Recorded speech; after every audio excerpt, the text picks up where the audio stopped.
Yeah, thank you very much for your company. Well, first this evening, the best ever birthday present is how Figen Murray, who lost a son in the Manchester Arena bomb attack, described the news the government will finally press ahead with Martin's Law. The Prime Minister rang her on what would have been Martin Hett's 35th birthday to say he was committed to working with her to introduce a law forcing public venues to improve security. Greater Manchester's nighttime economy advisor Sasha Law thanked Figen Murray for her tireless campaign, saying it will save lives. Under the law, smaller venues with a capacity of more than 100 people will have to train staff to spot suspicious activity and first aid and draw up a plan in the event of a terror attack. Bigger venues that can hold 800 or more must do additional risk assessments and have a thorough security plan to keep people safe.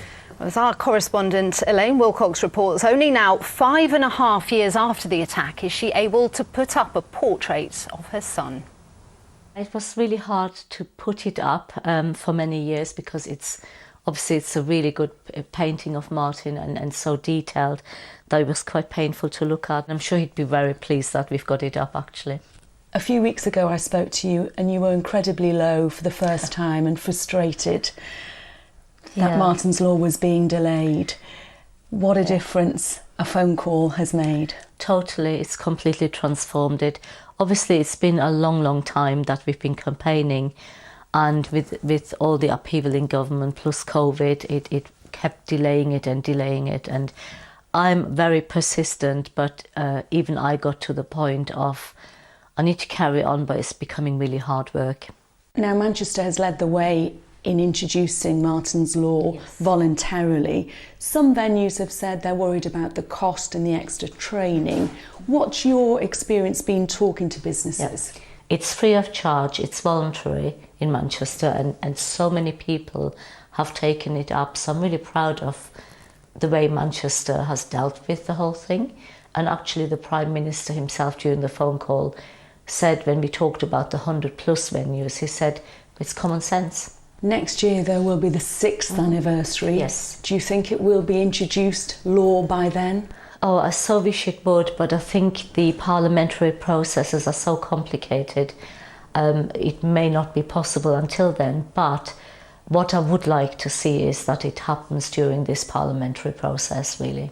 This is a difficult question, Figen, but do you think if these security measures had been in place, the Manchester Arena attack could have been prevented? I would like to think so, because had everybody there had this basic training, they would have been far more aware of suspicious behaviour, etc. And the general public would have been, because there would have been an awful lot more people who had that training and knowledge under their belt. Christmas is a bittersweet time for many of the families. Will this give you some comfort? Obviously, this is such good news that all his friends and all my family, everybody is really delighted about it. Thank you for everything you've done, and have a lovely Christmas. Thank you. Yeah, a huge moment for Figen Murray. In the last couple of hours, the Home Secretary, Suella Braverman, paid tributes to Figen's campaign and said the Protect duty will now be called Martin's Law. I'm extremely grateful to the heroic Figen Murray and the Martin's Law campaign team. Terror will never win. We will defend our values and be relentless in keeping the public safe. I hope this new law is some comfort to the families of victims and a fitting tribute to Martin, who I'm sure would be proud of his mother's achievement.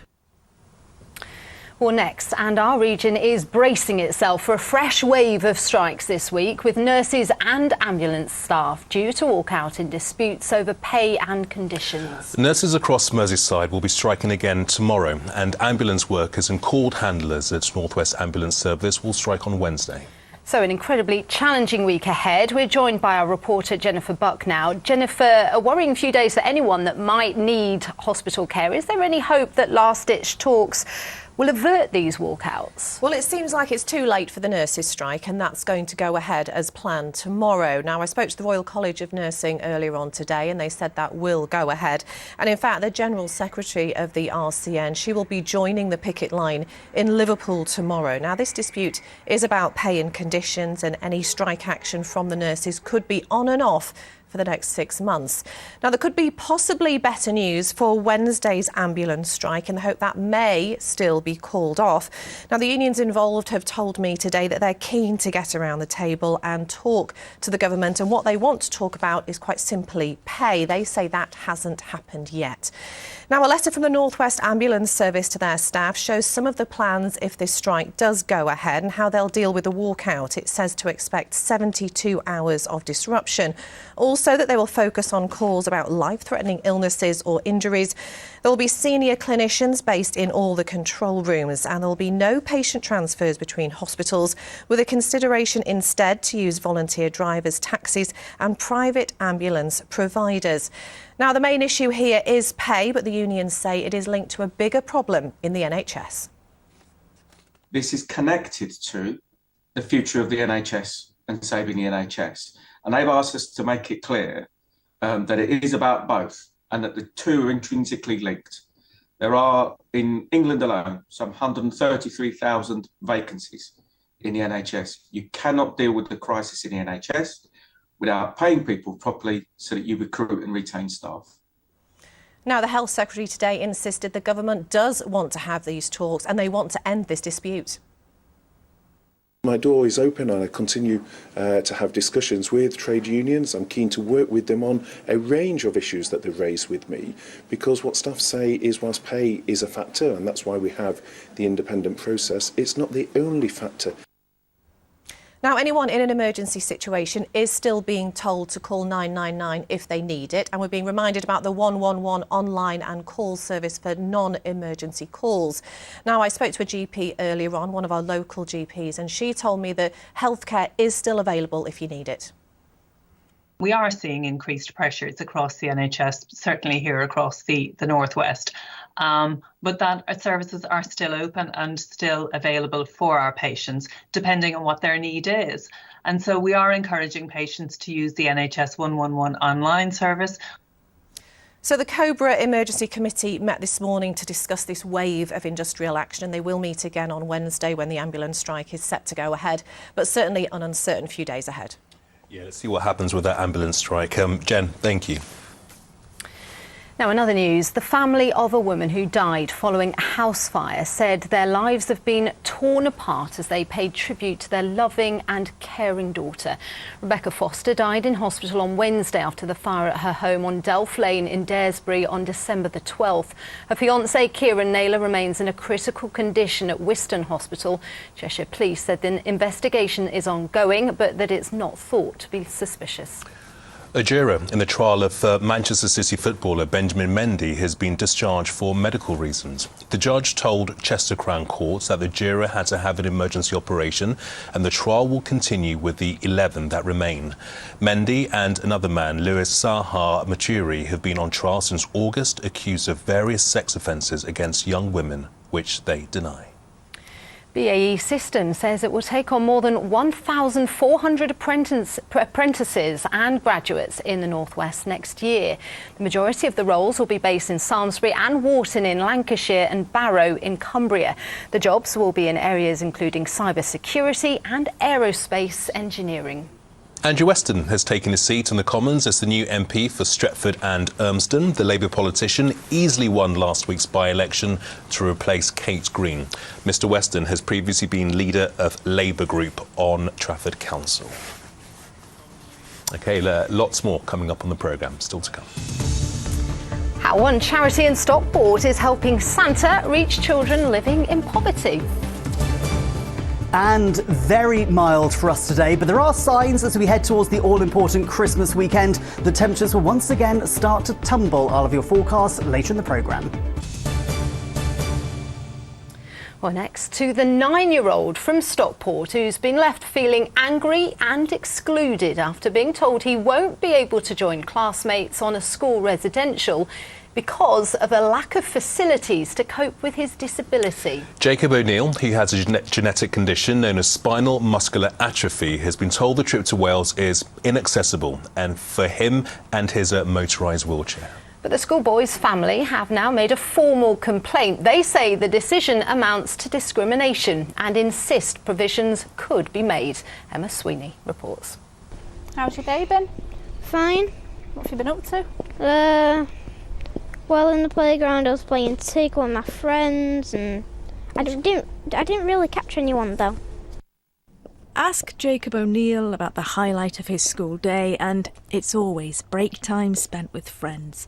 But next year, while those friends will go away on a 2-night residential trip to Wales, it looks like the 9-year-old from Stockport could be left behind. So Jacob attends Banks Lane Junior School. Due to Jacob having spinal muscular atrophy, he uses a powered wheelchair. They've told us that, you know, the location and the activities are not accessible for Jacob to go along with his friends. I feel really annoyed, I feel angry, excluded, and many more things I shouldn't feel. The school has told the family it believes there are a significant number of activities, transport locations and venues that are inaccessible for Jacob and his motorised wheelchair. But the schoolboy's mum says provisions should have been made and insists some of the reasoning in the risk assessment is flawed. There were things in there like the pavements are too narrow for Jacob's wheelchair. There's a pond. That's a risk to Jacob because there's a pond. Well, surely that's a risk to all children. The beach is inaccessible, which we know there are ways around that because we've taken him ourselves. We can hire out beach buggies to take him on, and I've offered to go, Dad's offered to go. Everything just seems to be a risk, and there's been no discussion around that with me. I've been driving a long time. I think I know how to get through a path and avoid ponds and things like that. Banks Lane Junior have suggested Jacob goes on a trip with another school that could better accommodate his needs. The only issue is he's unlikely to know anyone. One specialist lawyer we've spoken to believes the school should reconsider its position. The risk assessment should be looking at, and certainly the school should have this in mind, that they should be concentrating on exactly what Jacob can do so that he is included in the trip and can attend the trip. In a statement, the school said the matter is subject to ongoing discussions, so it would be inappropriate to comment further. It added, "We try to ensure all children receive the best opportunities for learning in the classroom and beyond." Jacob's family say they will continue to voice their belief that he could and should go on next year's trip. Emma Sweeney, ITV News, Stockport. OK, here's what's still to come on the ITV News at 6:30 with Mary. Coming up in the programme, a week of strikes for Christmas. Ambulance staff, nurses, rail and postal workers all set to walk out in the coming days. Also, the High Court rules the government's plan to send asylum seekers to Rwanda is legal. I put my foot in it. Jeremy Clarkson responds to the thousands of complaints about his comments on Meghan Markle. And Argentina on top of the world. The party continues after their remarkable victory. Well, do join me for those stories and more at 6:30. Yeah, it certainly was a remarkable victory, wasn't it? What a game. Next, with the climate crisis and the cost of living on many people's minds, how we heat our homes has become more important than ever. Yeah, and in the village of Whitby, just outside Ellesmere Port, a trial is taking place which could see it become the UK's first hydrogen village. Now, hydrogen is being piped into homes there instead of natural gas, and it's sparked a debate amongst the residents, as our correspondent Andy Bonner now reports. Morning. Andy Rogers is getting a visit from the gas people. They're here to carry out a hydrogen assessment. Andy's home is one of 2,000 shortlisted for a trial which could have implications for how all our homes are heated in future. Would it be the same boiler or would you have to change it to hydrogen? What we'd do is we'd put a completely new boiler in. Yeah. And then it'll start on natural gas and then we'll convert it to hydrogen. The Whitby area of Ellesmere Port is one of 2 places in the running to become a trial hydrogen village. It would help the government decide how the country can be greener while heating and cooking. The gas would replace methane in the local grid. New appliances will be provided. A lot of people are saying, why has Whippy been chosen? Well, what's the catch, you know, why is everything free, which there's no catch, and just trying to gain a bit more information really about what it is we're trying to do, why we're doing it, with it being a government-led scheme. So by 2050 we need zero emissions, so being the largest gas distribution network we have to do something, and we have to start somewhere. I don't think anyone wants to be in our industry, because what little kid asks where heating and hot water comes from, but with the hydrogen, even I've got a 5-year-old and a 10-year-old, they're interested in it.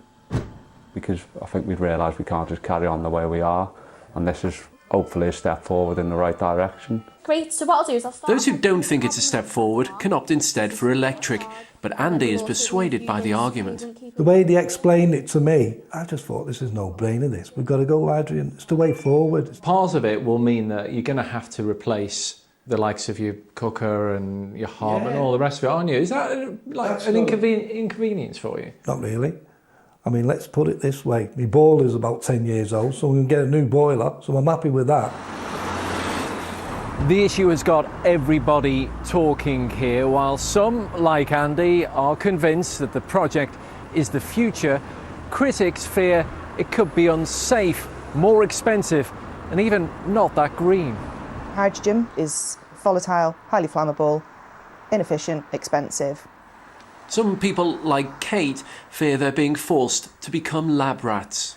The anger of someone coming into your privately owned house and just saying, I want to try this, and you don't get a say in it, I'm just going to cut you off gas and you have to choose one of these options, none of which will be beneficial to you. And that's, I probably can't speak around much more because I will get rid of it. It's very frustrating. Why can't you just opt out of this? Because there is no opt-out. It's as simple as that. The only choice I've got is to go hydrogen or go electric. I don't have a choice of do nothing. People are absolutely despairing because they feel helpless. They're not supported. There's nothing they can do about this. They're being driven down this road by the oil and gas industry and have absolutely no say in it. Those behind the scheme say nothing will happen here if it's not safe, but the opposition might just become a stumbling block towards this pilot ever getting off the ground. Andy Bonner, ITV News, Whitby in Ellesmere Port. Yeah, I think the debate's going to rumble on for some time to come. Debate. Yeah, absolutely. Right. Next, the group of volunteers hoping to brighten up the lives of some of our region's most vulnerable this Christmas. The charity Cash for Kids helps Santa reach children living in poverty, and last year saw more than £3.5 million worth of toys donated to their cause. Well, this year they've launched their biggest ever appeal, as Tim Scott reports. Another busy day at the warehouse of Cash for Kids' Mission Christmas Appeal. Last year they handed out around £3.5 million worth of gifts to children across the North West, nominated by the likes of teachers, police and social workers. The warehouse is staffed mainly by volunteers like Paul Atherton, who's been using his annual leave to help out here for the past 16 years. Christmas for me is a big thing. I love Christmas. Christmas Day is a very special day. I love it, but the thought of any child waking up to not getting a present, it breaks my heart, especially in 2022, and that's why I help out. I just want every child to have a present and believe in that magic of Christmas. The donations come from the likes of shoppers at B&M Bargains and Liverpool Football Club, but there's also private donations too. Mum Sarah Hancock has brought daughters Emma and Charlotte along to donate. The girls even use their pocket money to buy the presents. What difference do you think it makes to the children who get the toys? I just think they'll wake up and they'll just be really happy because they actually wake up and they actually have something to look forward to. Is that right, Lottie? Yeah. What's it like getting Lottie and Emma on board? Yeah, I think it's really important that our children know some of the difficulties that other children might be facing. Danielle Powell is a learning mentor at a primary school. She's collecting presents for over 200 children. She says the cost of living crisis has meant more families than ever need help from the Mission Christmas Appeal. The families are having to spend on the food and the bills, so they haven't got that extra money to get that little toy for underneath the tree, and it's not just a couple of families this year that are struggling, obviously the ones that are our working families as well. So this place is really making a difference? Absolutely, massively. Without this, our families wouldn't get much at all. Yes, well, I'm here still at the warehouse in Stockport, and there's just a few of Santa's little helpers left getting those gifts sorted. Let's not forget there are thousands of toys here. They're going to be distributed to thousands of children across the northwest, courtesy of Cash for Kids. Now, joining me now is Emma from Cash for Kids. Emma, £3.5 million worth of toys last year. Is this year going to be just as big? Yes, we expect so. Mission Christmas is the biggest toy appeal in the UK. We distributed more than £50 million worth of toys last year. In the Northwest alone, that was £3.5 million, and we're expecting to be able to do the same this year. Wow. And how are you faring in terms of getting those toys out to the kids? So we've had applications in for 76,000 children across the Northwest. So far we've distributed 40,000 and we've got another 30,000 children we're looking for gifts for. Wow, so you've still got a fair bit of work to do. Yeah, we have. The next few days are going to be really tough. We saw today Danielle from the school who came to pick up some presents for the kids at the school. It must be so great to get feedback from people like her about just what a difference these presents make for the children. It really does. I mean, I have got the best job in the world to be able to see these beneficiaries collect the gifts and the joy on their faces when they realise the generosity of the general public and the impact that's going to have on families this Christmas. It's priceless. And let's not forget, most of these gifts that come from members of the public, we mentioned in the report, large organisations, Liverpool Football Club, B&M Bargains. What other kind of organisations help out here? Oh, large and small. We've got lots of companies that will be collecting through for us, but lots of individuals. We have people that will buy gifts every week for Mission Christmas and drop them off in December. It really is phenomenal to see the generosity of the general public. It's just lovely. OK. Now, we are here surrounded by the gifts, these donated gifts that are going to be distributed to the kids. However, as of midnight tonight, no more gifts, please. What are you saying? Cash only now, is it? We still need your help. For the Northwest alone, we've got 30,000 children we need to find gifts for. You can go online and you can make a cash donation. We can use that money to buy gifts for the age categories that we're struggling with. Brilliant, Emma. Thank you so much. What a difference this place makes. And don't forget, after midnight, cash donations only. They just do an amazing job. So many kids benefit. Back to the studio now, Gamal Mel. Don't they just? Thank you very much, Tim Scott in Stockport. Well, next, it wouldn't be Christmas without a drama for the Dingle family, and this year's festive surprise on Emmerdale comes in the shape of a new character. Wait for it, folks. Kane Dingle's long-lost brother. Yes, Caleb is played by the Oldham actor Will Ash, who was at school with the actor who plays his on-screen brother, Jeff Hordley. The pair will reunite for a special Christmas Day episode of the soap, and Andrew Fletcher can tell us more. You didn't answer my letters. And you didn't get the message? I thought maybe you couldn't read. A frosty reunion in a prison visiting room for Kane Dingle and his long-lost brother Caleb. The unannounced visitor has some difficult questions for Kane as he spends Christmas Day behind bars. So you're a murderer then, yeah? You shot a man at point-blank range. The new character, Caleb Milligan, a well-connected, successful businessman, is played by Will Ash. As a schoolboy in Oldham, he shared a stage with Jeff Hordley, who plays Kane, and their shared past has helped him to settle in on the soap. Being able to come in and having that kind of relationship already takes a bit of the, you know, how daunting it is. It takes quite a bit of that away. And also, Jeff's lovely, so we've got a shorthand. And we've worked together before. We did a lot of plays at school together, and then we've worked kind of professionally together as well. For Jeff Hordley, Will's arrival in Emmerdale means more dramatic storylines for his character Kane. He's delighted that an old friend will be playing his on-screen brother. He's has great presence on screen, and with us being kind of knowing each other, going back to our school days and things like that, it was easy to click in and kind of have that kind of chemistry, shall we say. The brothers' Christmas Day reunion threatens to shake things up for the Dingle family, with Emmerdale producers promising more drama as they rekindle their relationship. There's an incident happened in 1992 that made Cain send Caleb off into the wilderness, never to contact them again, and we'll reveal that on Boxing Day. So Cain doesn't want Caleb anywhere near him, but Caleb could be the answer to all his prayers to get him out of the tricky situation that he's in. Storylines that promise to keep Emmerdale viewers gripped into the new year, starring two actors whose on-screen chemistry has been more than 20 years in the making. Andrew Fletcher, ITV News. What was that incident? Oh, we'll have to wait to find out. Here's Ross with the weather. Why do I need a shower? I've been out in the rain. The faster you go, the sooner you'll be out. You'll save water too. United Utilities sponsors ITV Granada weather.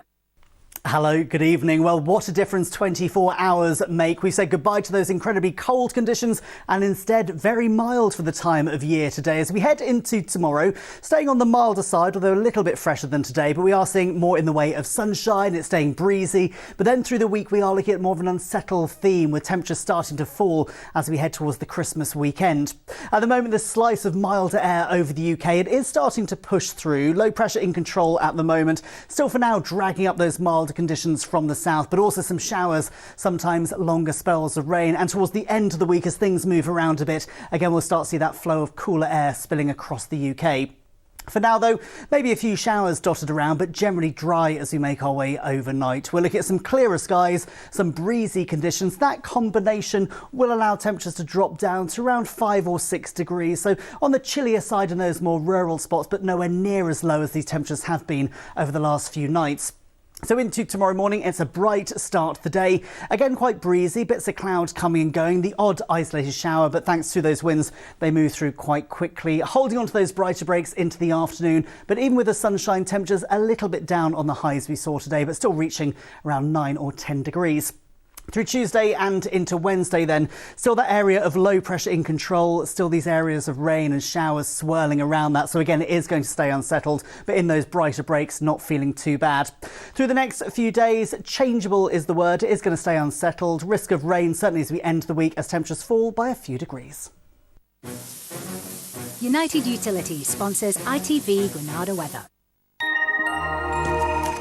Just before we go, how about this? Thousands of people enjoyed the annual tractor parade through Liverpool last night in aid of Alderhay Children's Hospital. Over 100 farm vehicles decorated in fairy lights and tinsel wound their way through the city streets in a 28-mile pageant. So far, the event's raised £45,000 for Alderhay Children's Charity. Fabulous pictures. I'm back with the late news at 10:30. For now, many thanks indeed for watching. Goodbye. Thank you for watching. Bye.